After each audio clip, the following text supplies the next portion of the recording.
অবশেষে অনেকদিন পর অ্যাপেল তাদের নতুন একটা আপডেট নিয়ে চলে আসলো। আপডেটটি হলো iOS 18.4 বেটা আপডেট। অ্যাপেল রেগুলারলি তাদের কোনো আপডেট লঞ্চ করার পরে সেটা বেটা আপডেট লঞ্চ করতে থাকে। তেমনি iOS 18.1, 18.2, 18.3 এবং 18.4 বেটা আপডেটটাও চলে আসলো। তো আজকে আমরা কথা বলবো যে iOS 18.4 এই বেটা আপডেটটার মধ্যে কি কি চেঞ্জেস আনা হয়েছে এবং iOS 18.4 এর মেইন আপডেটটা কবে লঞ্চ হতে যাচ্ছে। তাছাড়া এই আপডেটটা আমাদের ফোনে করা উচিত কিনা বা এই বেটা আপডেটটা করলে আমাদের ফোনে কোনো রকম সমস্যা হবে কিনা সবকিছু নিয়ে কথা বলবো আজকের এই ভিডিওতে। তো বেশি কথা না বাড়িয়ে চলুন ভিডিওটাকে শুরু করা যাক। তো অ্যাপেল প্রতিনিয়ত তাদের ফোনের জন্য নতুন নতুন আপডেট আনতেই থাকে। তার মধ্যে একটি হচ্ছে এই বেটা আপডেটটা। অ্যাপেল তাদের মেইন আপডেট লঞ্চ করার আগে তাদের বেটা আপডেটটা লঞ্চ করে থাকে। তো তেমনি iOS 18.4 বেটা আপডেটটি চলে এসেছে এবং ধারণা করা যাচ্ছে iOS 18.4 এটার অরিজিনাল আপডেটটি চলে আসবে এপ্রিলের দিকে। তো কথা বলা যাক এই আপডেটের মাধ্যমে আমাদের ফোনে নতুন কোনো ফিচার অ্যাড করা হয়েছে কিনা বা নতুন কোনো চেঞ্জেস আনা হয়েছে কিনা। তো যেমন কি আমি দেখতে পেলাম iOS 18.4 এই আপডেটের মাধ্যমে আমাদের ফোনে ইউজ পরিমাণে চেঞ্জেস আনা হয়েছে। তার মধ্যে অন্যতম হচ্ছে আমাদের ফোনে ল্যাঙ্গুয়েজ অপশনে।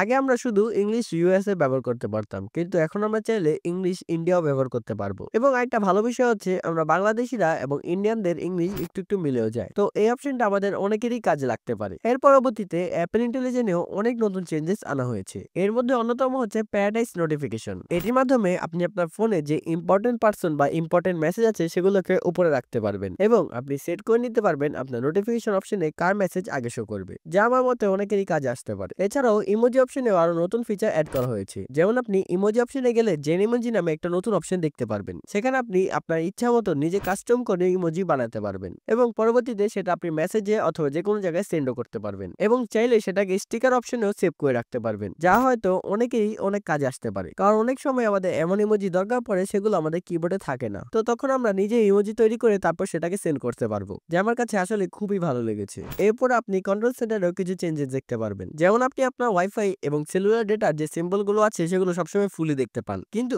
iOS 18.4 বেটা আপডেট দেওয়ার পরে আপনার ফোনে যেমন কানেকশন থাকবে তেমনই আপনাকে সিম্বল দেখাবে। যেমন ধরেন আপনি যদি আপনার ফোনে ওয়াইফাই কানেক্ট করেন এবং আপনি রাউটার থেকে দূরে চলে যান, তখন আপনি দেখতে পারবেন আপনার যে ওয়াইফাই সিম্বল আছে সেখানে 0.3 জায়গায় 0.2 বা 0.1ও থাকতে পারে, যা তেমন বড় কোনো চেঞ্জেস না, কিন্তু চেঞ্জেসটা আমার কাছে ভালোই লেগেছে। এর পাশাপাশি আপনি আরো অনেক নতুন সেটিং দেখতে পারবেন এবং হয়তো বা কোনো নতুন ফিচারও অ্যাড করা হবে। তো সেগুলো নিয়েও কথা বলবো একটা ভিডিওতে। এরপরে কথা বলা যাক যে iOS 18.4 এই আপডেট দেওয়ার পরে আমাদের ফোনে কোন রকম ব্যাটারি ইস্যু দেখা দিবে কিনা বা এই আপডেটটি দেওয়ার পরে আমাদের ফোনে ব্যাটারি হেলথ কোন রকম ড্রপ করবে কিনা। যেমন কি iOS 18.4 আপডেটটি এসেছে কিন্তু এটার মেইন আপডেট এখনো আসেনি, তো এই আপডেটটিতে কেমন ব্যাটারি ড্রেন করবে সেটা এখনো বলা যাচ্ছে না। তো এই আপডেটটি যখন চলে আসবে তো আমি অবশ্যই আপডেটটি করে আপনাদের জানিয়ে দিব যে এই আপডেটটি করার পরে আমাদের ফোনে কোন রকম ব্যাটারি ড্রেন ইস্যু বেড়েছে কিনা এবং এই আপডেটটি করার পরে আমাদের ফোনে কোন রকম ব্যাটারি হেলথ ড্রপ হয়নি। তো আশা করা যায় আপনাদের ফোনে কোন রকম ব্যাটারি হেলথ ড্রপ করবে না। তো অবশেষে কথা বলা যাক যে এই আপডেটটি আপনারা করবেন কিনা। তো যেহেতু এটা একটা বেটা আপডেট, তো এই আপডেটটি না করাই উচিত বা এই আপডেটটি না করলেও চলে। তো আমি বলবো আপনারা এই আপডেটটি করবেন না। তো যখন এটা মেইন আপডেট লঞ্চ হবে তখন আপনারা আপডেটটি করে নিতে পারেন। শুধু শুধু এই বেটা আপডেটটা করার কোনো রকম দরকার নেই। এরপরেও যদি আপনাদের কোনো রকম কোশ্চেন থাকে অবশ্যই আমাকে কমেন্টে জানাবেন,